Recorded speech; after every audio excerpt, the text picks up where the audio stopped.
శివుడో మాధవుడో గణాధిపతియో శ్రీమత్పరాశక్తియో. అమ్మ శివుడో మాధవుడో గణాధిపతియో శ్రీమత్పరాశక్తియో.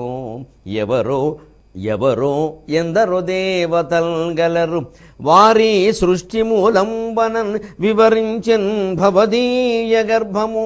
నిజంవే దానికంటెన్ గురుప్రవరుండెవ్వడు దైవమెవ్వడు మదంబ సృష్టి మూలంబదే.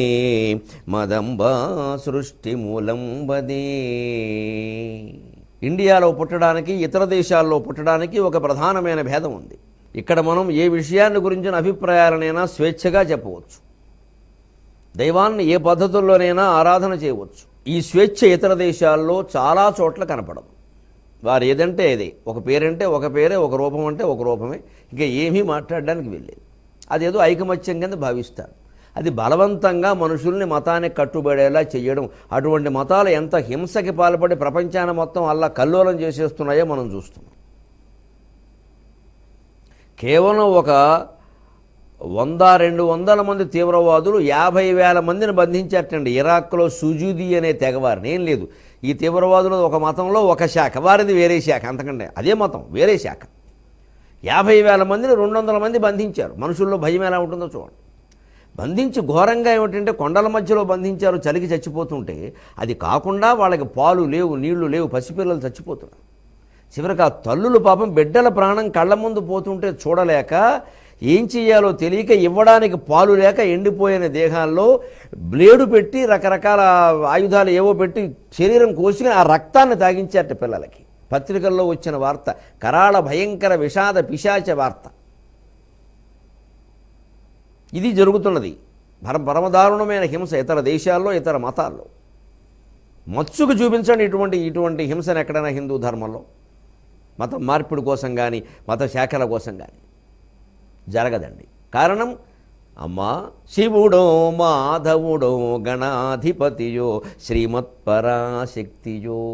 ఎవరో ఎందరో దేవతల్ గలరు వారి సృష్టి మూలంబనం వివరించెన్ భవదీయ గర్భము.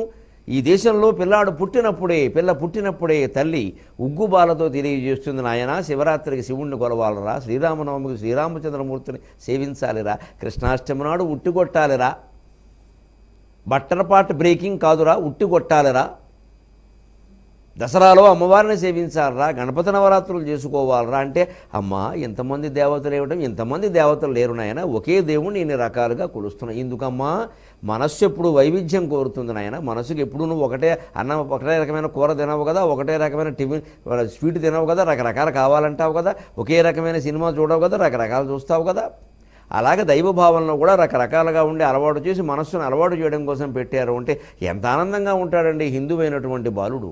ఆందోళన ఉంటుందా? హిందువు అయితే ఆందోళన ఉండకూడదు. ఆందోళన ఉందంటే వాడు హిందువు కాదు. హిందూ తత్వం వాడికి అర్థం కాలేదన్నమాట. ఆందోళన పడుతున్నాడంటే, భయపడుతున్నాడంటే హిందువు కాదు.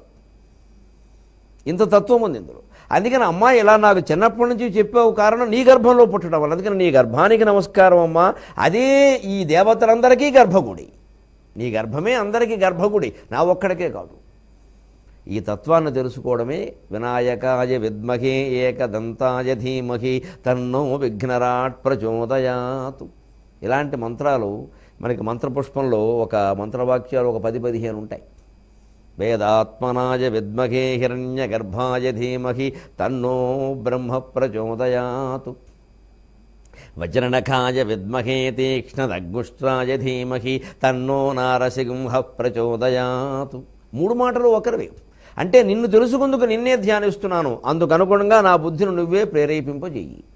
ఏ పదార్థాన్ని తెలుసుకోవాలంటే దాని గురించి తపన పడాలి. ఓ గ్రంథంలో మనకు విషయం తెలియాలంటే గ్రంథం ఎక్కడ దొరుకుతుంది, దాన్ని ఎలా పట్టుకోవాలి, ఎలా చదవాలి, దీనికి ఏ రకమైన వ్యాఖ్యానాలు ఉన్నాయి, ఏం చూడాలి, తపన పడితే మనకు విషయం తెలుస్తుంది.